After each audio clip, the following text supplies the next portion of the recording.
नमस्कार मित्रों।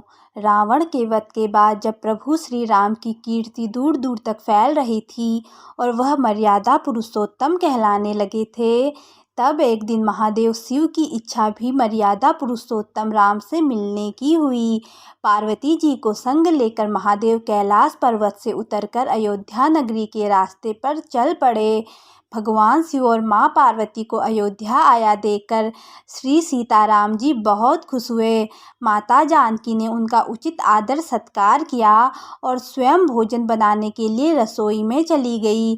इस बीच भगवान शिव ने श्री राम जी से पूछा, आपके सेवक हनुमान जी दिखाई नहीं पड़ रहे हैं। श्री राम जी बोले, वे बगीचे में हैं। शिव जी ने श्री राम जी से बगीचे में जाने की अनुमति मांगी और पार्वती जी का हाथ थामकर बगीचे में आ गए। बगीचे की खूबसूरती देखकर उनका मन मोहित हो गया। आम के एक घने वृक्ष के नीचे हनुमान जी दीन दुनिया से बेखबर गहरी नींद में सोए हुए थे और एक लय में खर्राटों से राम नाम की ध्वनि उठ रही थी। चकित होकर शिवजी और माता पार्वती एक दूसरे की ओर देखने लगे। माता पार्वती मुस्कुरा उठी और वृक्ष की डालियों की ओर इशारा किया।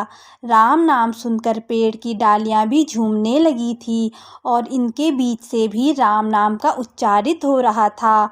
शिवजी इस राम नाम की धुन में मस्त मगन होकर खुद भी राम नाम कहकर नाचने लगे। माता पार्वती जी ने भी अपने पति का अनुसरण किया और अपने कोमल पांव थिरकाने लगी। शिवजी और पार्वती जी के नृत्य से ऐसी झनकार उठी कि स्वर्गलोक के देवतागण भी आकर्षित होकर बगीचे में आ गए और राम नाम की धुन में मस्त हो गए। जब काफ़ी समय होने पर अतिथि नहीं पधारे तो तब माता सीता ने देवर लक्ष्मण जी को बगीचे में भेजा। लक्ष्मण जी तो स्वयं को श्री राम का सेवक ही मानते थे, अतः बगीचे में आकर जब उन्होंने धरती पर स्वर्ग का नज़ारा देखा तो खुद भी राम नाम की धुन में झूम उठे। महल में माता जानकी परेशान हो रही थी कि अभी तक भोजन ग्रहण करने कोई क्यों नहीं आया। उन्होंने श्री राम जी से कहा, भोजन ठंडा हो रहा है, चलिए हम ही जाकर बगीचे में से सभी को ले आएं। जब सीताराम जी बगीचे में गए तो वहाँ राम नाम की धुन मची हुई थी। हनुमान जी गहरी नींद में सोए हुए थे और उनके खर्राटों से अभी तक राम नाम निकल रहा था। श्री सिया राम भाव विह्वल हो उठे। राम जी ने हनुमान जी को नींद से जगाया और प्रेम से उनकी तरफ निहारने लगे। हनुमान जी प्रभु को आया देख शीघ्रता से उठ खड़े हुए। नृत्य का समा भंग हो गया। शिवजी खुले कंठ से हनुमान जी की राम भक्ति की सराहना करने लगे। हनुमान जी सकुचाए लेकिन मन ही मन खुश हो रहे थे। श्री सिया राम ने भोजन का आग्रह भगवान शिवजी से किया। सभी लोग महल में भोजन करने के लिए चल पड़े। माता जानकी भोजन परोसने लगी। हनुमान जी को भी श्री राम जी ने पंक्ति में बैठने का आदेश दिया। हनुमान जी बैठ तो गए, परंतु आदत ऐसी थी कि राम जी के भोजन करने के उपरांत ही सभी लोग भोजन करते थे।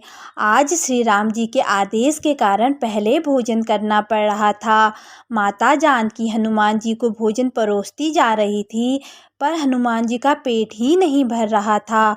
सीता जी कुछ समय तक तो उन्हें भोजन परोसती रही, फिर समझ गई कि इस तरह से तो हनुमान जी का पेट भरेगा ही नहीं।